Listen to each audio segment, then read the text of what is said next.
자, 베드로전서 3장 21절, 22절입니다.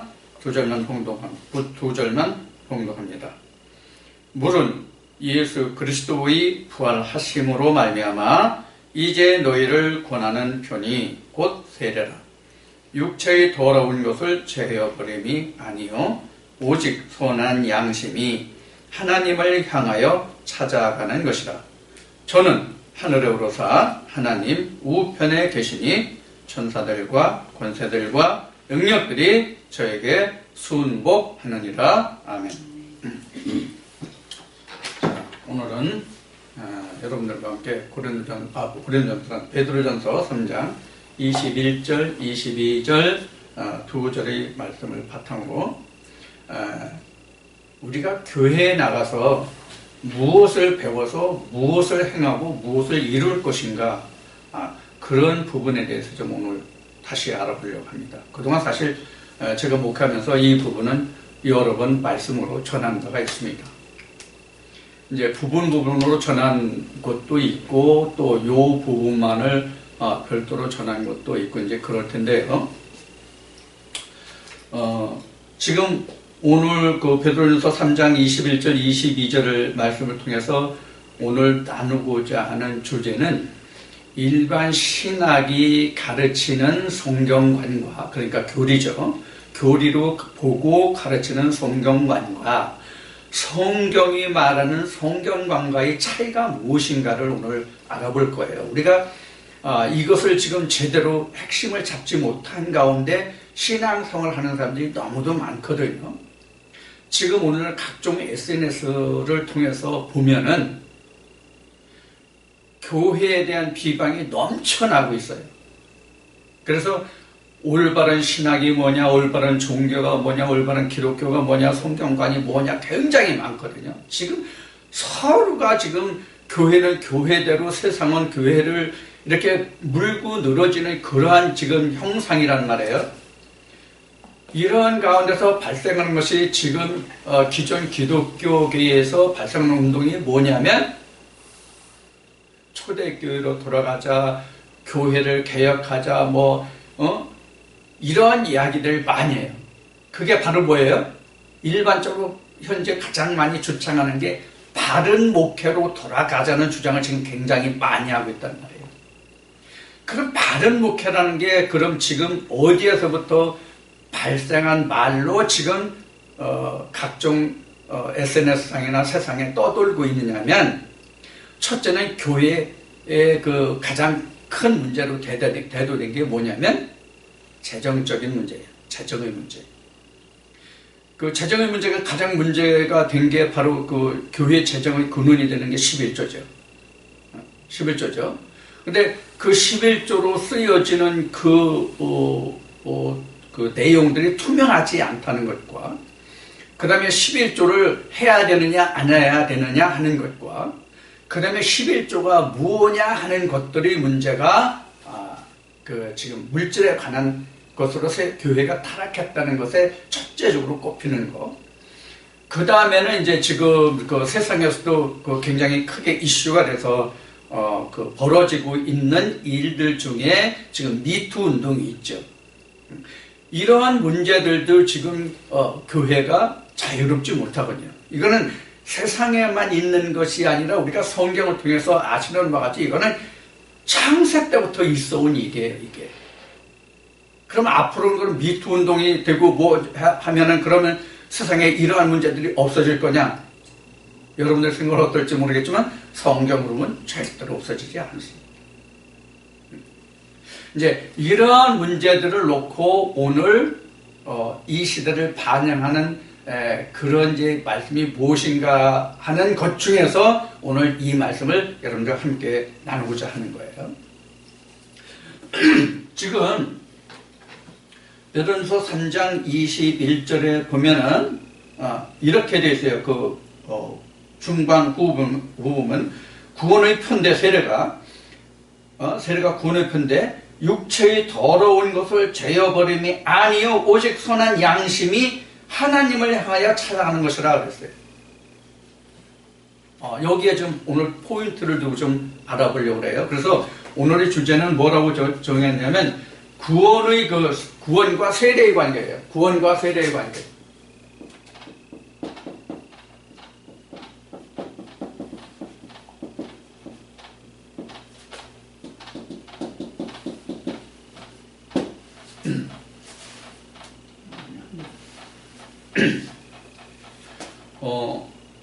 여러분들 구원과 세례가 어떤 관계를 가지고 있을까요? 구원과 세례가 달라요? 틀려요? 달라요? 같아요? 같은 말이에요. 세례는 곧 구원이고 구원은 곧 세례를 통해서 나와요. 그럼 우리가 이제 그 헬라어로는 세례라는 게 영어로는 그 베프티즘이라고 나오지만 이게 헬라어는 게 그 베프티조에서 나온 말이거든요. 근데 이 어원이 여기는 베토예요. 그럼 이 세례라는 말 중에 어떤 의미가 들어있느냐면 세례의 의미는 세례라는 물로 씻는다는 그런 뜻이나요? 그 사전적인 의미로는 물로 씻다가 세례예요.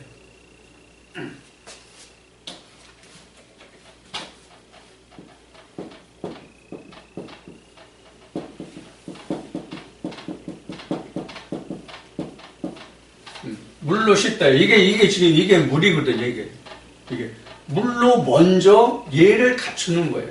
근데 이제 보는 게 들어있죠. 여기 보는 게. 네.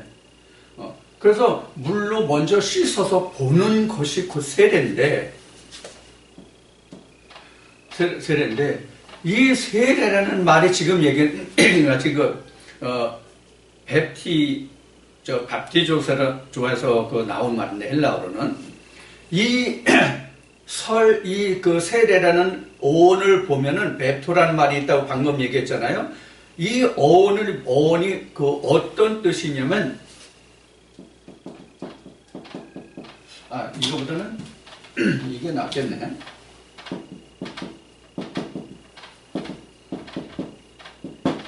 착색하다. 여러 가지 설명이 있지만, 이 착색하다에 우리가 좀 주안점을 두고 볼 필요가 있어요. 왜 그런가 하면 우리가 일반 교리에 물들었다, 아니면 세상 풍조의 사상에 물들었다, 이런 물을 씻어내고 하나님과 예수 그리스도의 색깔로 옷 입히는 거예요. 이것을 이제 이사야 선자가 이사야 60장 이쪽 설명한 거로 우리가 세례 겉에 다시 입는 거예요. 이게 창세기에도 나오는 것이거든요. 선악과를 따먹은 후에 입잖아요. 치마를 해 입잖아요.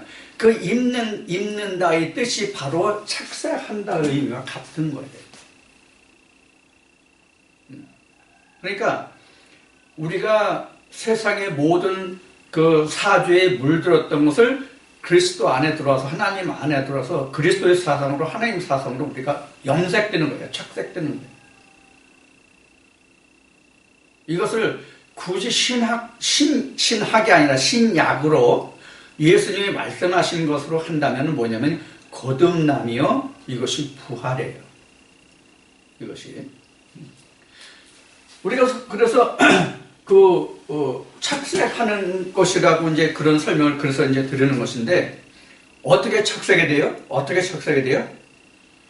검은 것에서, 사망에서, 음부에서 백색으로, 빛으로 염색이 된단 말이에요. 그러니까 한마디로 얘기하면 백색으로 염색이 되는 거죠. 성경에서 백색은 하나님과 예수 그리스도의 상징이잖아요. 요한계시록에서 설명이 되듯이. 자, 그래서 우리가 앞에 착색하다를 내가 탈색이라고 앞에 쓰려고 했었거든요. 탈색. 그래서 탈색이라는 말도 맞아요. 의미적으로. 탈색에 대야 깨끗하잖아요. 탈색에 대야 깨끗하거든요. 그래서 우리가 세상의 색상을 보면은 무수한 색상들이 있잖아요. 우리나라 같은 경우에는 한 색을 놓고도 뭐 스름하다, 뭐 축축하다, 뭐 이런 그 형용사적인 그 표현이 굉장히 많잖아요. 그림씨가 너무나도 다양하잖아요. 좀 우스갯소리를 한다면 내가 중학교 때 영어를 배우면서 영어 선생한테 들은 얘기인데 미국 사람이 한국에 와가지고 한국말을 배우는데 한국말이 그림씨가 너무 많아가지고 설명하는 게 너무 많아가지고 한국말 배우기를 포기했다는 얘기를 하는데 어떤 식으로 얘기하면 죽다예요. 죽다라는 동사를 놓고 얘기하는데 되졌다, 뻗었다, 숟갈났다, 고태꿀 갔다, 돌아가셨다, 이렇게 얘기하니까 뭐가 뭔지 몰라가지고 그냥 넘어졌대요. 이만큼 우리나라는 그림씨가 다양하거든요. 그래서 지금 여기 그 세례가 착색하다 또는 착색을 하려면 무슨 탈색을 해야 되냐, 무슨 탈색 안 하고 그냥 염색을 하는 경우도 있지만 여러분 세대 그 옛날에 광목이나 소청 아시죠? 광목이나 소청을 먼저 탈색해야 그 다음에 물감을 들여요. 그냥은 절대로 염색하지 않습니다. 원 그 섬유에 배있던 기름기나 때를 벗겨내야 그 다음에 착색이 잘 되거든요.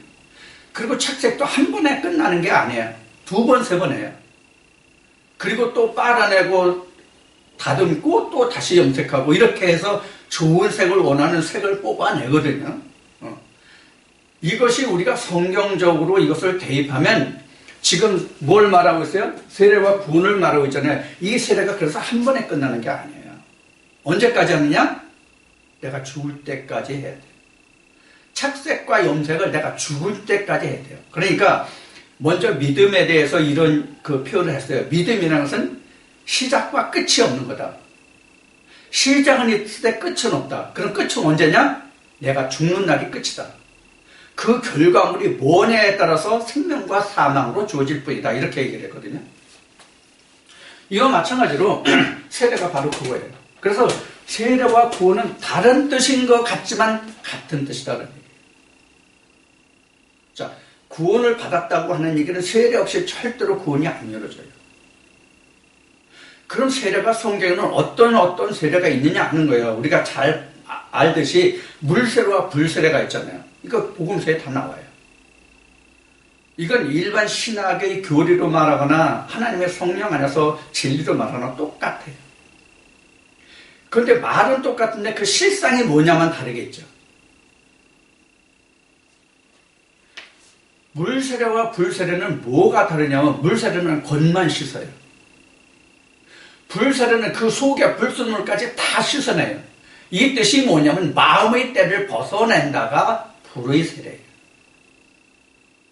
지금 베드로전서 3장 21절에서 그 몸의 그 육체의 더러운 것을 제어버림이 아니라는 뜻이 이런 뜻이에요. 세례가. 자,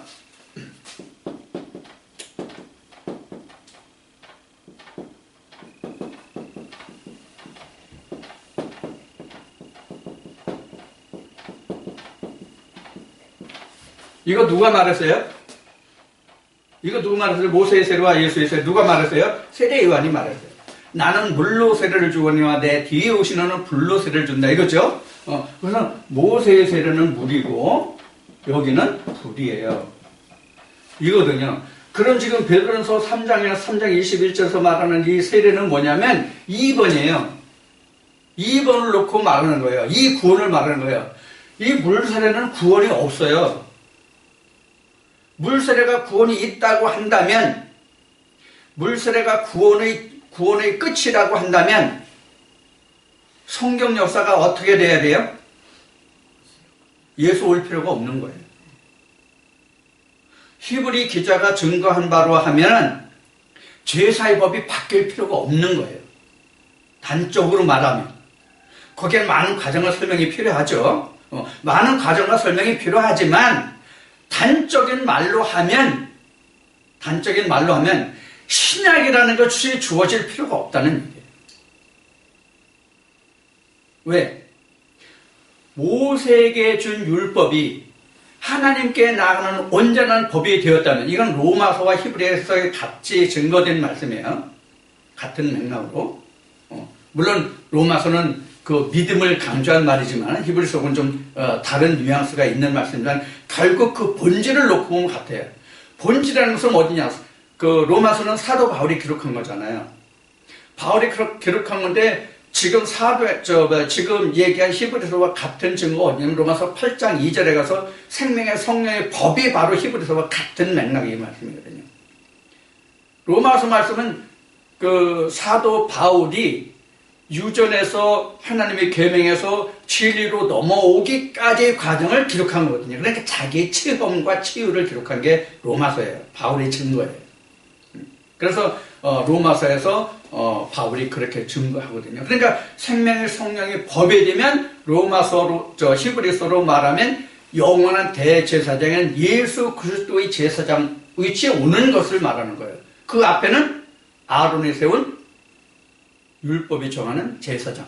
이게 이제 히브리서 이제 6장까지 대체적으로 증거되는 말씀이 되요. 그래서 같은 맥락이거든요. 따지고 보면. 자, 그래서 모세의 세례라고 한다면 바로 물세례를 말하고 예수의 세례라고 한다면 불세례를 말하는데 요거는 우리가 하나님께 나아가는 예법으로 보면 이거는 제사고 이거는 예배예요. 이렇게 차이가 나는 거예요. 그러니까 베드로전서 3장 21절에서 베드로가 말하고 있는 구원과 세례의 의미는 바로 예배를 의미하는 거예요. 너희가 전에는 제사하였더니 이제는 예배를 한다 이거예요.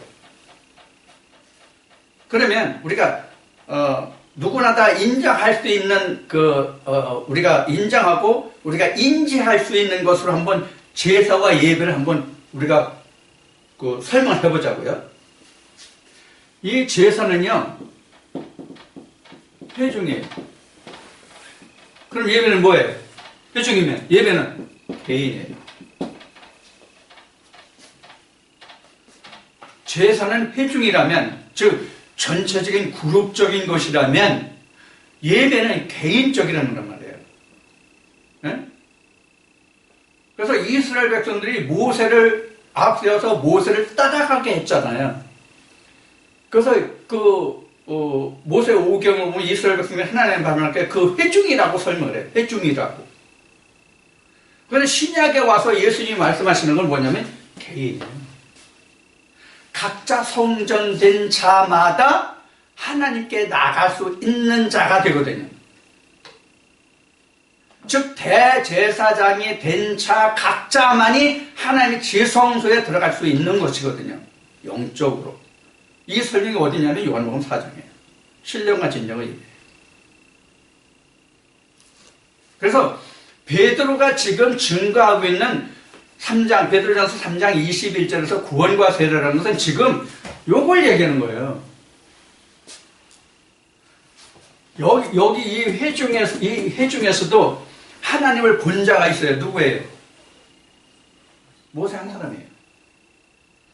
모세 한 사람이에요. 그래서 모세는 지성소에 언제 들어갈 수 있어요? 모세는 지성소에 언제 들어갈 수 있어요?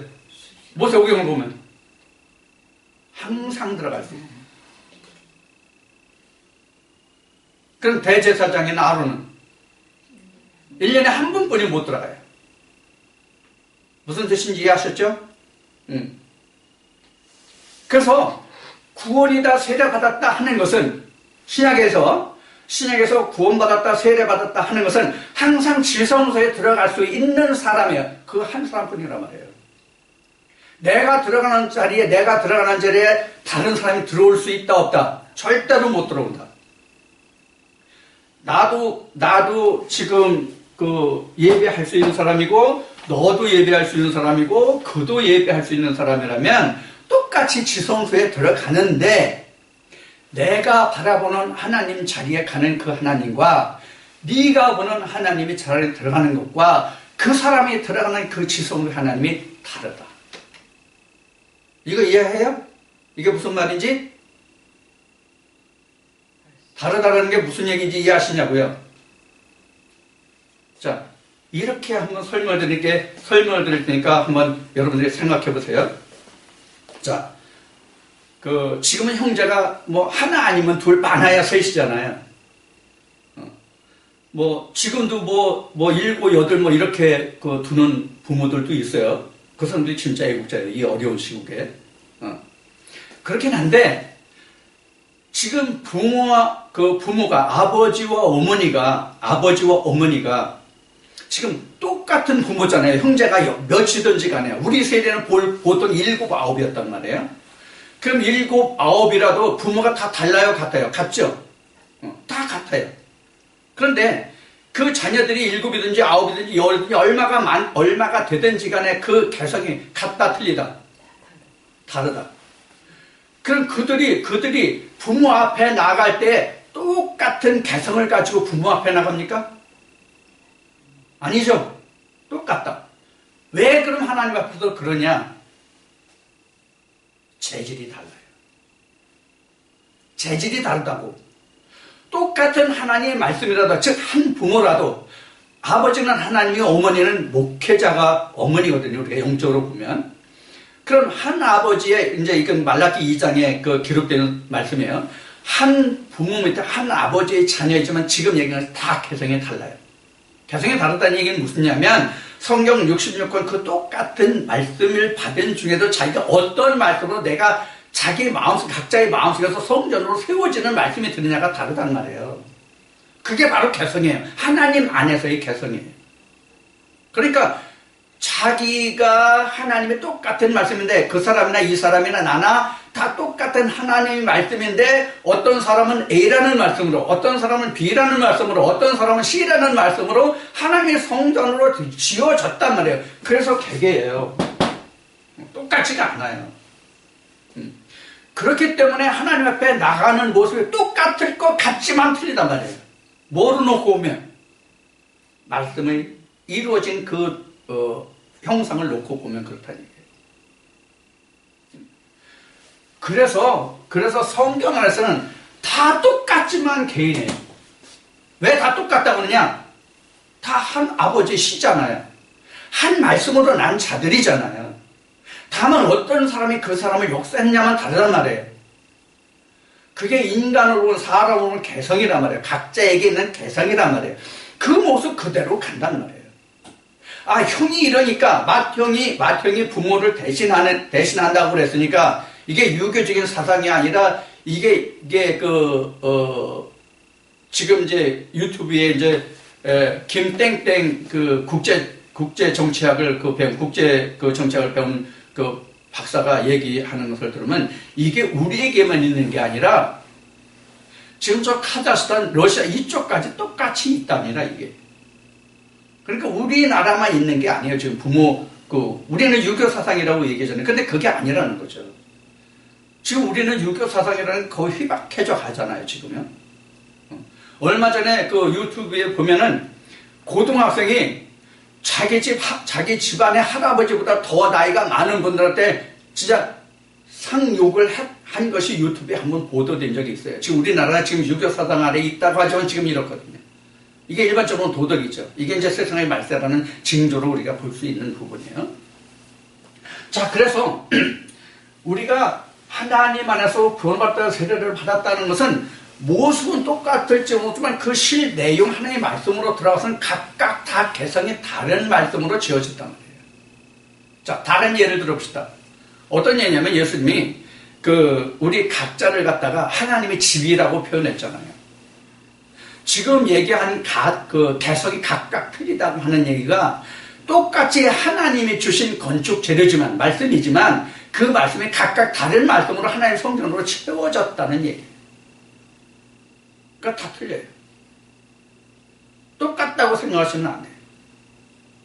똑같다는 것은 하나님의 말씀으로 되었다는 것만 똑같아요. 하나님의 말씀으로 지어졌다는 것만 똑같고 실상 그 안에 들어가서 요사이 많이 쓰는 의학적인 용어로 보면 DNA로 살펴보면 다 틀리다. 한 아버지의 것이지만 그게 바로 개성이 틀리다라고 표현한 거예요. 그래서 예수님이 지나가시다가 그 제자들이 성전을 자랑했죠. 그러니까 이 성전 허락 내가 3일 만에 진다고 그랬죠. 제자들이 뭐라고 그랬어요? 아, 이게 46년, 47년 동안 걸려서 지은 성전인데 어떻게 3년 만에 세우냐. 제자들 언제 알았어요? 오순절 후에 알았죠. 똑같은 거예요. 만약에 예수님의 제자 중에 예수를 판 자가 가룟 유다죠. 우리가 다 아는 바죠. 우리는 12제자 중에 하나가 가룟 유다잖아요. 그럼 오늘날 우리에게 가룟 유다는 우리 중에 어떤 사람일까요? 우리 중에 어떤 사람일까요? 네버. 그럼 무엇일까요? 각자 안에 역사하는 말씀 중에 하나. 그 어떤 말씀이 역사에서 그동안 내가 이게 하나님의 말씀이다, 레마다 생명의 말씀이다라고 붙들었던 말씀을 다 뒤집어 엎을 수도 있다는 것을 우리는 잊어버리면 안 돼요. 이게 가장 중요해요. 쌓는 것은 어려워도, 세워가는 것은 어려워도 무너지기는 금방이거든요.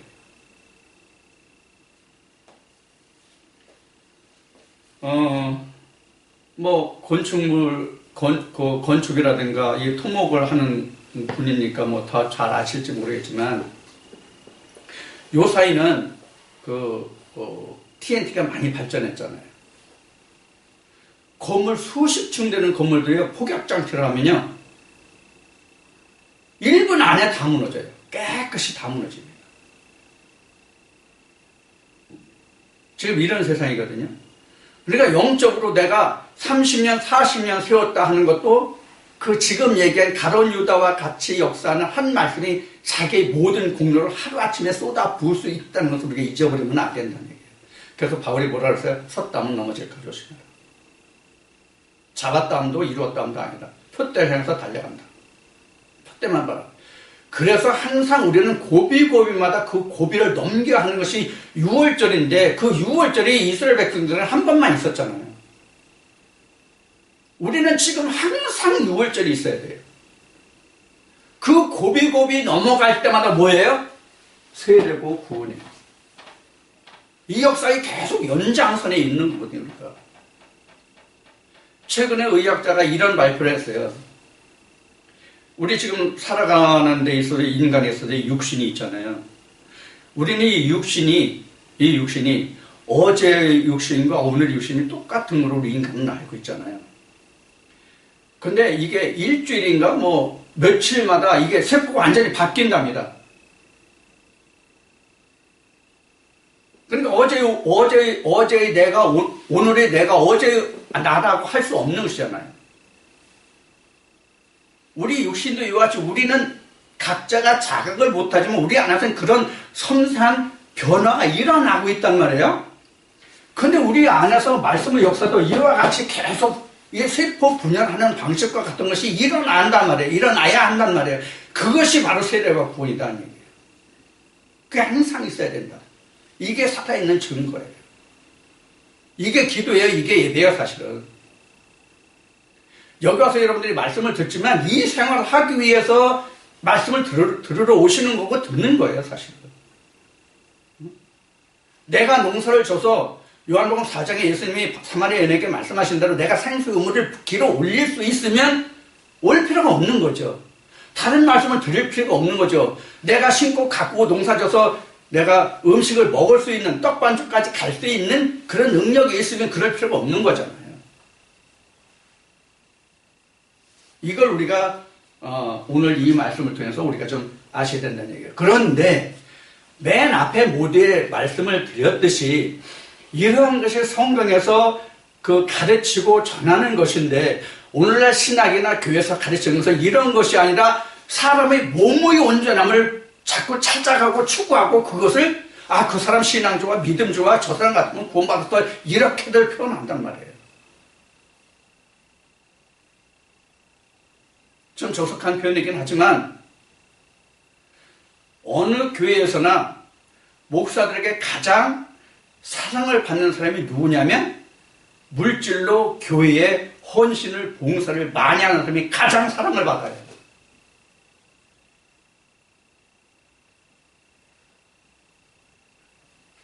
이러한 것을 예수님이 직접적으로 설명하지 않고 우회적으로 설명한 것이 뭔지 알아요? 누가복음 16장의 부자와 거지 나사로 이야기예요.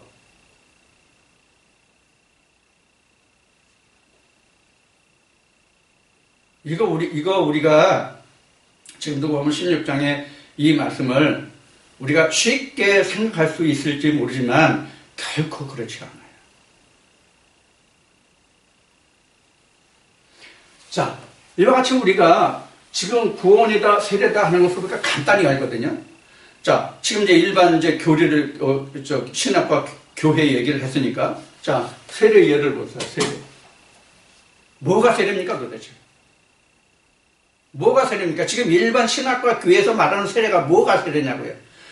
교회마다 나름대로의 틀이 있어서, 공과를 거치고 어떤 절차를 거쳐서 그 사람이, 목사가 물에 손을 찍어서 뭐 1월 1일에 하든 부활절에 하든 1년 어느 날짜에 하건 간에 그러한 사람의 과정을 통해서 물 찍어 바르는 거, 물속에 집어넣었다 나오는 거, 이걸 가지고 뭐라 그래요? 세례받았다, 구원받았다 이렇게 얘기하죠.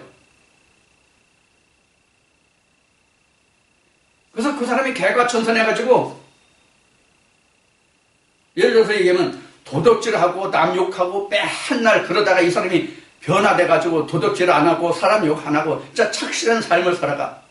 아, 저 사람 봐 어느 교회 다니더니 저 사람 회개해가지고 저렇게 착실한 사람 됐다고, 저 사람 구원받았다고 해요 안 해요? 그렇게 얘기하잖아요. 그럼 베드로는 뭐라 그럽니까? 그거 아니다 그러잖아. 그거 아니다. 그거 아니다. 그거 아니다. 그럼 뭐다? 이거다. 지금 설명은 이거다.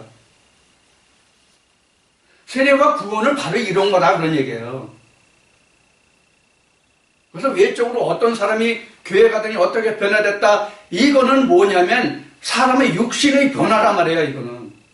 그럼 육신이 변화됐다고 해서 그것이 나쁜 것이냐? 아니에요. 그것이 나쁜 것이다라는 얘기가 아니라 그것은 성경의 본질이 아니다라는 것이죠. 응? 성경의 본질은 아니다라는 것이에요. 자, 우리가 예를 들어봅시다. 우리가 일반적으로 교회 다니는 사람들에게 가장 귀에 솔깃하게 들리는 말이 뭐예요? 하나님 믿으면, 예수 믿으면 복 받고 잘 산다는 얘기죠. 그러면 우리가 하나님 안에서 우리 믿음의 선지자라고 하는 구약의 선지자들과 신약의 사도들을 보자고요. 세상적으로 제대로 잘 먹고 잘 산 사람이 있어요? 교회에서 다윗을 얘기하고 솔로몬을 얘기하는 사람들이 있어요.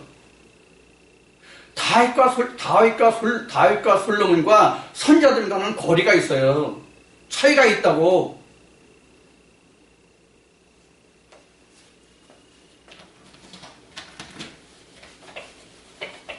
자, 차이가 있다고 얘기했으니까 어떤 차이가 있는지를 좀 봅시다.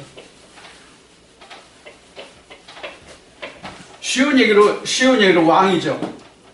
그렇죠? 이스라엘. 왕과 선지자 또는 사도의 차이가 뭐냐.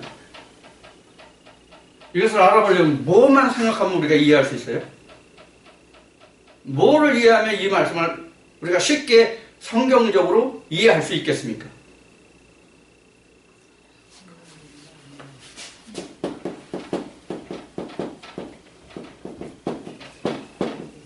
재정을 분리해요. 이게 왜 재서와 정치하나요? 정치하는 사람은 잘 먹고 잘 살 수 있어요. 제사장들은, 선지자들은, 물론 구약의 제사장들은 사실 배불리 먹고 살았어요. 구약 때는 그랬어요. 왜? 같은 한 부모의 자식들이지만 하나님이 레위족속, 그것도 아론 지파들에게는 하나님이 다른 형제들의 예물을 바쳐서 그것을 먹고 살게 했잖아요. 그러니까 그때 사람들은 명예와 권세와 부가 그냥 저절로 따라오는 것이었어요. 대대손손으로. 그렇지만 하나님이 그 직분을 정상적으로 수행하지 않으면 어떻게 했어요? 가장 쉬운 얘기를 우리가 사면 앞에 제사장이 누구예요? 엘이죠. 엘을 어떻게 멸망하게 했어요? 하나님이. 이걸 생각하시면 돼요. 그래서 우리가 왕과 선지자들과 또는 사도들의 삶은 달라요. 왕은 잘 살 수도 있어요. 지금 기독교에서 각 교회가 잘 먹고 잘 산다는 얘기는 지금 왕이에요. 그 사람들이 왕이라고요. 어떤 왕이에요? 바알로서 왕이에요.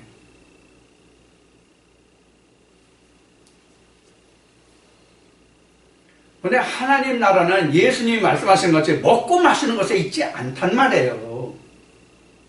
근데 복을 얘기하잖아요. 그럼 다시 그래서 예수님께로 들어갈게요. 예수님 시대로. 예수님이 잘 먹고 잘 살다가 십자가에 달리셨어요?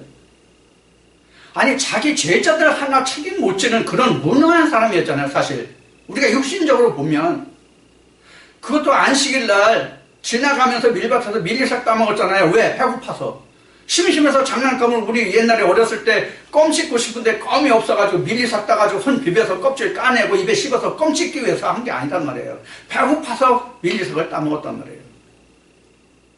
아니 그 자기 제자들조차 책임 못 지는, 육신적으로 말해요. 영적이 아니라 육신적으로 책임 못 지는 예수를 믿어가지고 무슨 복을 받겠다는 거예요. 무슨 복을.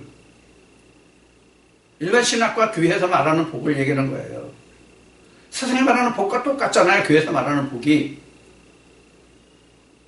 그러면 예수님이 말씀하신 거 같느냐 틀리냐 하는 것을 생각하시라는 얘기예요. 자, 그 다음에 예수님 봅시다. 예수님은 누구와 그 비교를 해보냐? 바리새인들과 예수를 놓고 비교해보자고요. 예수님 행실이 본받을 만한 행실이 있었어요?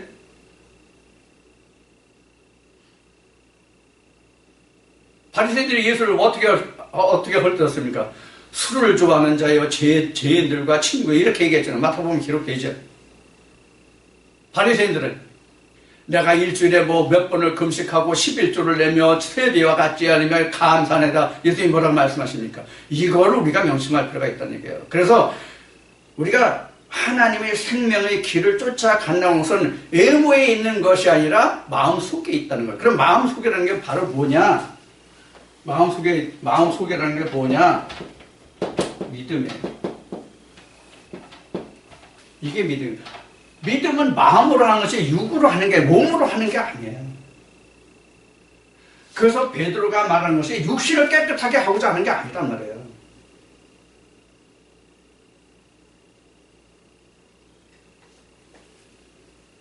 모세 때 왜 그럼 물로 세례를 줬느냐? 그냥 예수 그리스도가 주는 예표로 그것을 주었던 것이란 말이에요. 이거 다 증거되잖아요. 그래서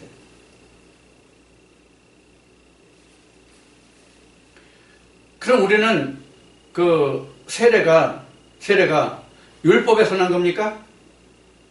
세례가 율법에서 난 겁니까? 아닙니까? 율법에서 난 게 아니에요. 그럼 언제부터 있었습니까? 창세 때부터 있는 거예요.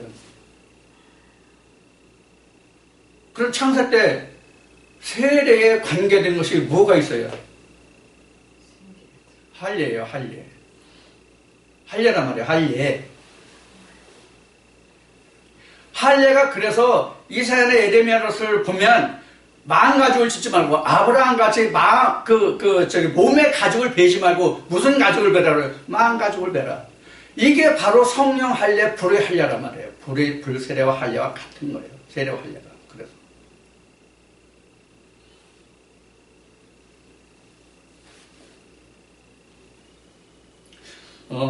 나는 그 철강 분야에서 종사를 했기 때문에 죄련이 어떻게 되는지를 알아요. 그리고 죄련이 아니라도 나는 어렸을 때 시골에서 자라면서 대장간을 자주 봤어요. 대장간에서 쓰는 새가 새 것으로 쓰는 얘가 거의 없습니다. 녹슬고 찌그러지고 진짜 덕지덕지한 그런 쇠를 풀무불에 넣어가지고 거기서 다시 새로운 쇠를 꺼내가지고 필요한 연장을 만드는데 새스랑 낫, 호미, 괭이 이런 것을 만들어내거든요. 그러면 그 썩고 녹슬은 그 쇠가 용광로에 들어갔을 때 어떤 현상이 일어나는지 보셨으면 이해하실 거예요. 모든 녹이 그냥 밖으로 다 용출되어 나갑니다. 깨끗한 쇠만 그 용광로에 나왔습니다. 이게 불셀의 의미예요. 속을 깨끗하게 하는 거. 그런데 아무리 요사이 녹을 제거하는 좋은 화학 물질이 나와 있다 할지라도 그 약품을 써가지고 녹을 아무리 제거한다 할지라도 용광로에 넣었다 빼어내는 것과 같은 새로운 쇠는 절대로 안 나옵니다. 표면적인 것은 벗겨져.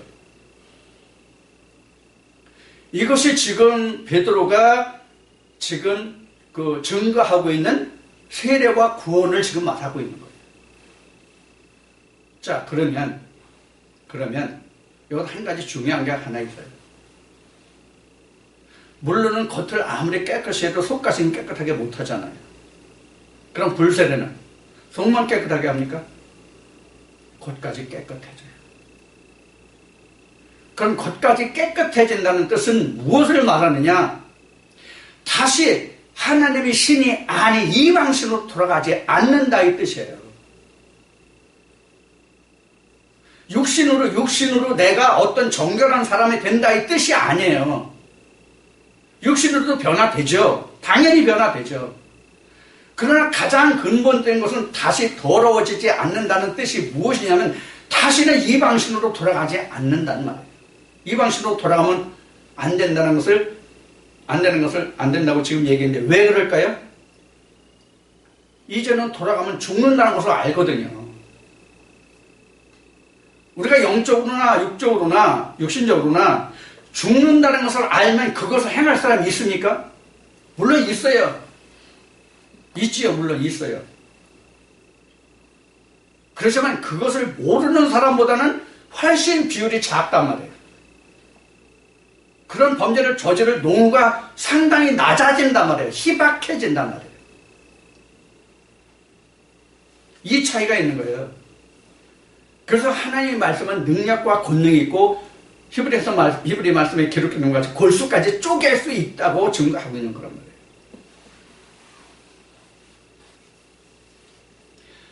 자, 이제 여기에서 우리가 살펴볼 것이 또 하나 뭐가 있는가 하면 그러면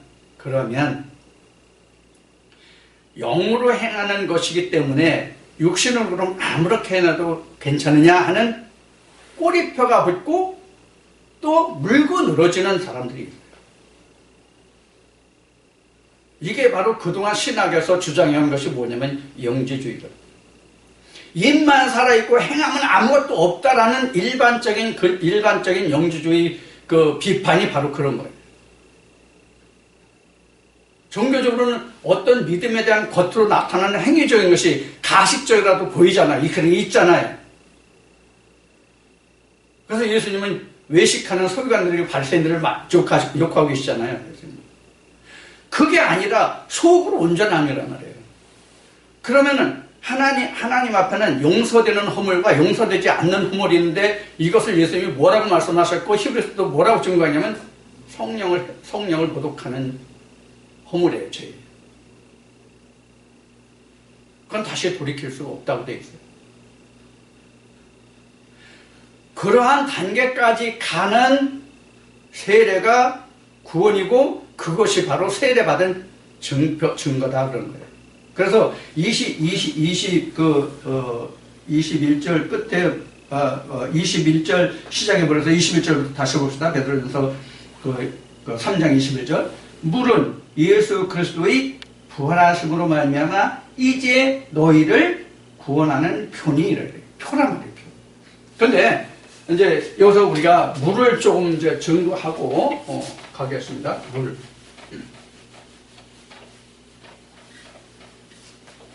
성경에는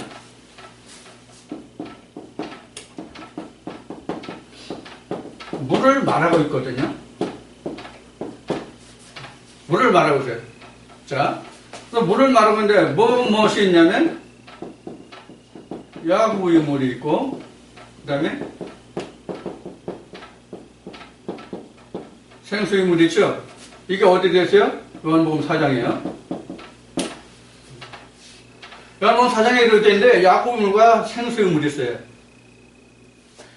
이 야구유물이 실제 요한복음에서 나오는 말씀은 이스라엘 백성들이 사막지대를 전전했기 때문에 실제로 육신이 먹을 물이 없었잖아요. 그래서 물이 있는 곳에 이스라엘 백성들이 진 곳에 다 이스라엘 백성이 출애굽해가지고 광야에서 41번 진을 옮겼다가 42번째 이제 요단을 건너서 여리고성에 들어갔는데 거기가 이제 42번째 여리고성에 진을 치고 거기가 끝이죠. 그리고 이제 영원한 하나님의 집을 짓죠.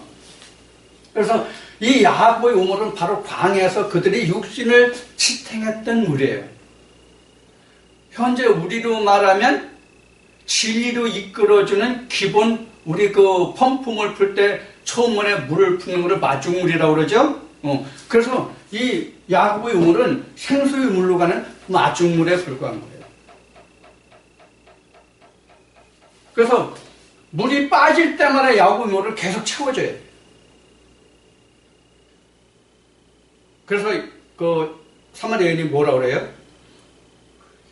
내가 물을 또 길러오지 않게 해달라고 그러잖아요. 당신이 우리 조상 야곱보다 크냐고 하면서. 그러니까 그 당사자가 누군지를 몰랐던 거죠. 그래서 쭉 이제 대화를 이어가는 과정에서 그가 메시아라는 것을 사마리아 여인이 알게 되죠. 이런 우물을 내게 줘서 내 물 길러 다시 오지 않게 해달라고. 아니, 우리가 세상에 육신이 마시는 물이라면 어떤 물이 있어서 한 번 마시면 영원히 그 배에서 흘러나오는 생수로 변화가 될 수 있냐고요. 세상에 그 어떤 물이라도 그런 물이 없어요. 우리 스위스에 무슨 물이 제일 좋다고 얘기를 하거든요. 우리 생수 지금 많이들 먹으니까. 나도 전에 중국에 나가 있으면서 스위스에서 그 수입되는 물을 먹긴 했지만 거기 물 다 사 먹어야 되는 국내니까 사 먹긴 했지만 그런 물이라 할지라도 천년설 만년설에서 흘러나오는 옛날 옛적 타고적 정말로 험과 태가 없는 그런 완전한 육각수를 마신다 할지라도 생수는 안 되거든. 다시 물 안 마실 수 있는 그런 물은 안 되거든. 그런데 하나님 말씀은 된단 말이에요. 물론 처음부터 되는 건 아니에요. 하나님 말씀도 생수의 우물을 자기가 팔 수 있을 때에 그렇게 되는 거예요. 처음부터 되는 건 아니에요. 그래서 자기가 우물을 팔 수 있는 단계까지 가야 되는 거죠. 그래서 파서 물을 떠서 마셔보고 그 물이 생수인지 아닌지 여부를 자기가 스스로 내는지 분별할 수 있어야 된다. 자, 그 단계까지 가야 돼. 그래서 야곱의 우물은 지금 말한 것 같이 항상 목마른 갈증이 있는 거예요. 여기 가도 시원찮아, 저기 가도 시원찮아. 이러면 다 야곱의 우물이에요. 그럼 야곱의 우물 어디 있을까요? 야곱의 우물도 진리 안에 있어요. 야곱의 우물이라는 것은 바울이 증거한 말로는 계명이에요. 이 야곱의 우물도 못 되는 게 뭐예요? 흙탕물? 이게 유전이에요, 유전. 응? 성경인지 세상인지 전혀 구분 안 되는 거, 이게 흙탕물이란 말이에요. 그나마 야곱의 우물은요, 깨끗한 거예요. 흙탕물에 비교하면.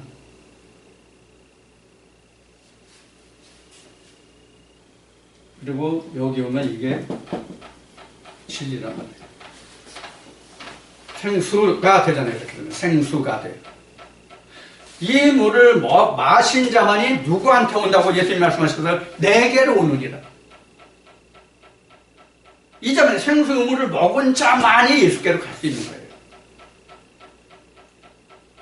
몸을 씻는 자는 못 가죠, 영원히. 생수의 물을 먹는 자만이 그리스도에게 갈 수 있는데, 여기서 한 가지 또 문제가 뭐냐면, 결론적으로 결과까지 간다면, 이것을 내가 운명할 때까지, 성경으로 얘기하면 장막 벗을 때까지, 그 상태를 내가 유지하느냐, 못하느냐가 최후의 관문이에요. 이걸 계시록에서는 둘째 사망이라고 얘기하죠. 장막 벗을 때라고도 얘기하고 둘째 사망이라고도 얘기하고. 자, 그래서 이 생수의 우물을 자기가 만들 수 있을 때에 자기는 비로소 산 사람이에요. 생수의 우물을 만들어낼 수 있을 때 비로소 산 사람이에요.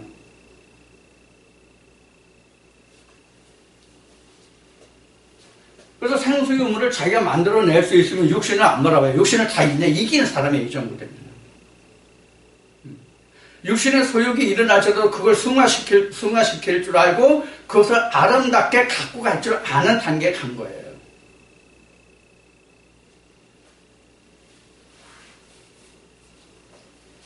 자, 이 단계까지 가야 우리가 세례를 받았다고 얘기를 할 수가 있다, 그런 얘기예요.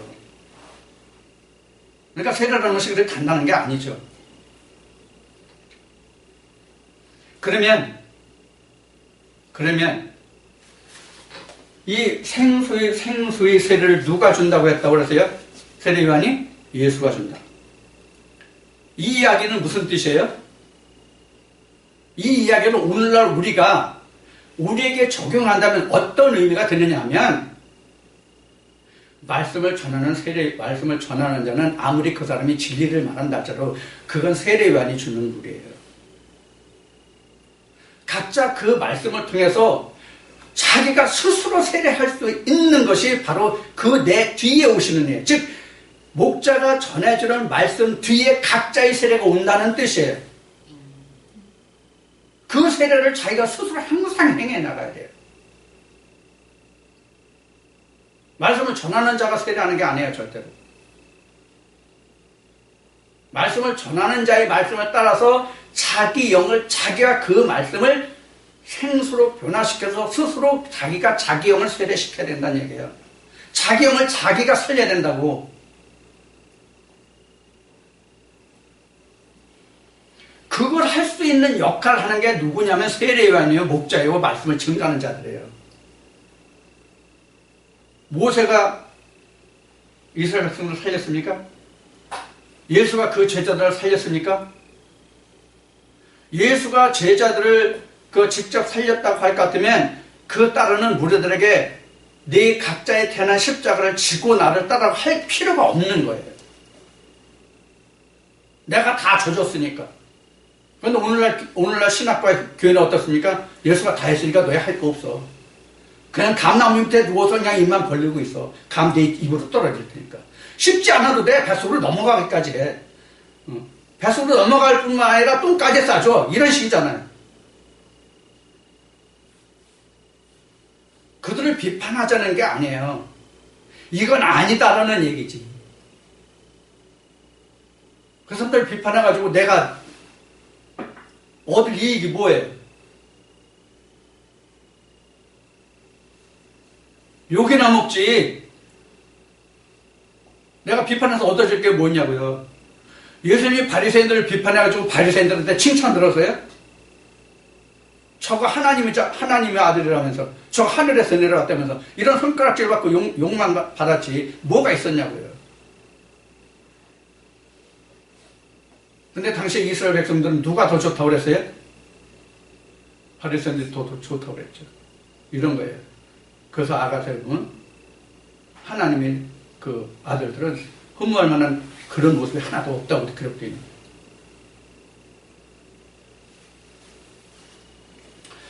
자, 그래서 우리가 지금 베드로전서 3장 21절, 21절, 22절 말씀 통해서 살펴보겠는데, 자, 이제 좀 지루하실지도 혹시 모르겠지만 거기 조금 더 설명을 좀 하고 마치겠습니다. 우리가 앞으로 성경을 볼 때도 모든 사람들이 필요하기 때문에. 22절 말씀에 보면은 거기 우편과 천사들이 나와요. 그리고 능력이라는 말이 나와요. 천사, 우편, 능력 이렇게 나와요.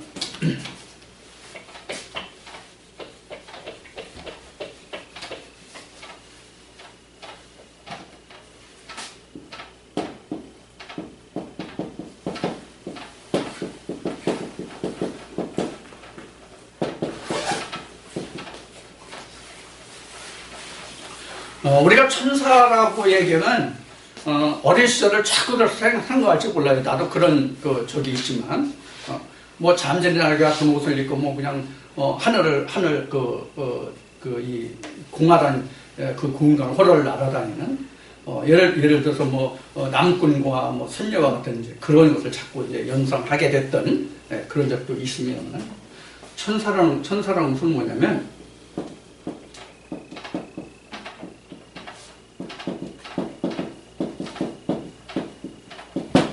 말씀을 전하는 자가 천사예요. 다만 어떤 말씀을 전하느냐 하는 문제가 있어요. 악의 천사도 있고 생명의 천사도 있다.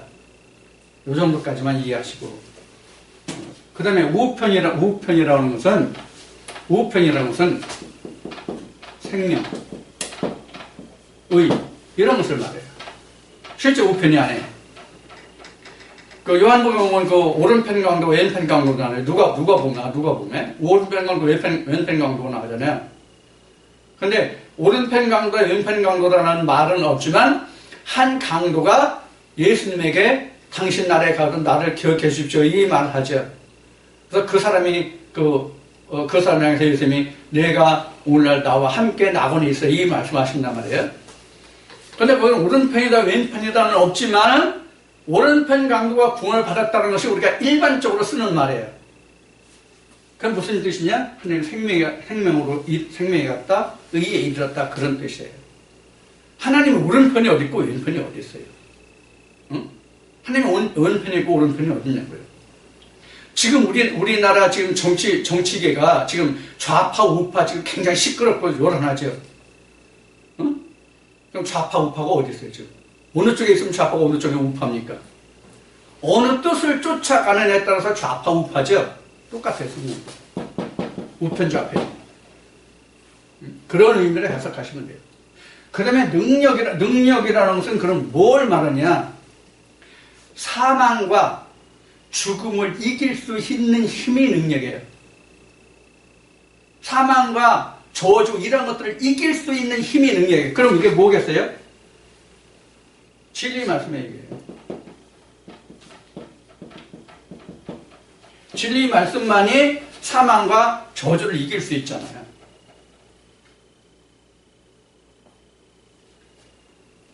그래서 지금 천사를 통해서 내가 우편에 서느냐 좌편에 서느냐 그리고 내게 능력이 되느냐 안 되느냐가 결정되는 거예요. 근데 다만 천사가 어떤 천사냐 이것을 내가 헤아려 분별할 수 있는 그것도 능력이라면 능력이겠죠. 그것이 있어야 돼요. 근데 이것은 어디서 나오냐면 들어야 돼요. 자꾸 들어야 돼요. 이 사람도 들어보고 저 사람도 들어보고 들어봐야 돼요. 이렇게 해서 우리는 뭘 키워야 돼요? 영을 분별하는 능력을 키워야 돼요. 영을 분별하는 능력을 키워야 돼요.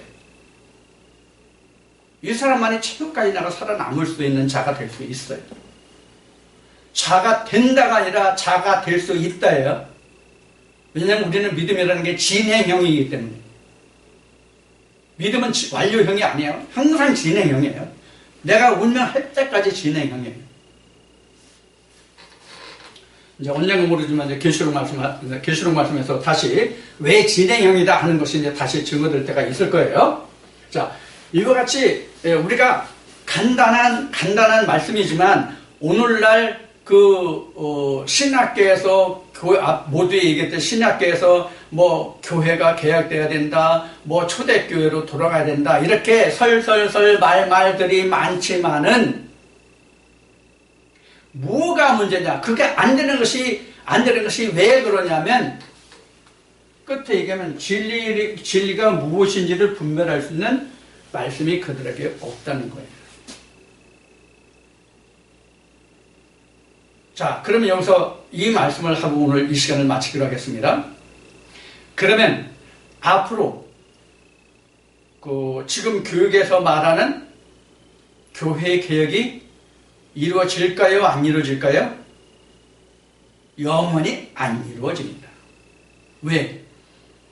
종교는 영원히 있을 것이기 때문에 그렇습니다. 비근한 예로 하나님이라고 하나님 본체라고 바울이 고백한 증거한 2000년 전 유대 땅의 예수님도 바리새인들과 개혁 못하고 그들의 손에 죽었잖아요. 절대로 종교개혁 안 됩니다. 그런데 되는 수도 있습니다. 되는 것이 있습니다. 어떻게 됩니까? 눈에 보이는 성전을 헐고 눈에 보이지 않는 성전을 세울 수 있으면 종교개혁이 됩니다. 그 사람만. 아셨죠? 그게 종교개혁이 된 사람만 세례받은 사람이요 구원을 입은 자예요. 그래서 우리가 육안으로 보이는 세상적인 종교개혁은 영원히 없다. 이 증거가 거짓인지 참인지 전에 한 말로 얘기하면 기름 중에 쓰는 것이 아니라 기름 먹이지 않은 종이에 써서 기름을 먹여가지고 해놔도 좋습니다.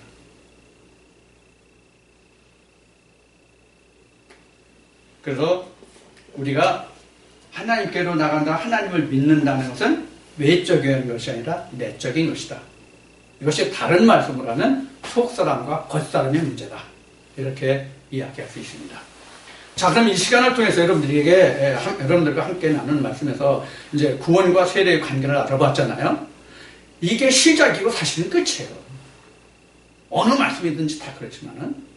그래서 오늘, 처음 들으시는 동영상을 접하는 분들을, 처음 접하시는 분들은, 내가 지금 신앙생활을 하고 있는 것이 겉을 보고 가는가, 내 속을 보고 가는가를 우선 살펴보셔서 성경이 우리에게, 우리 인간에게, 각자 믿는 사람들에게 주시고자 하는 교훈이 무엇인지를 살펴서 제가 지금 여러분들에게 말씀드린 이 말씀을 통해서 자신이 걷는 길과 성경이 요구하는 길이 무엇인가를 비교 분석해서 여러분들이 바른 길로 가시는 그런 길라잡이 말씀이 되기를 축원드립니다.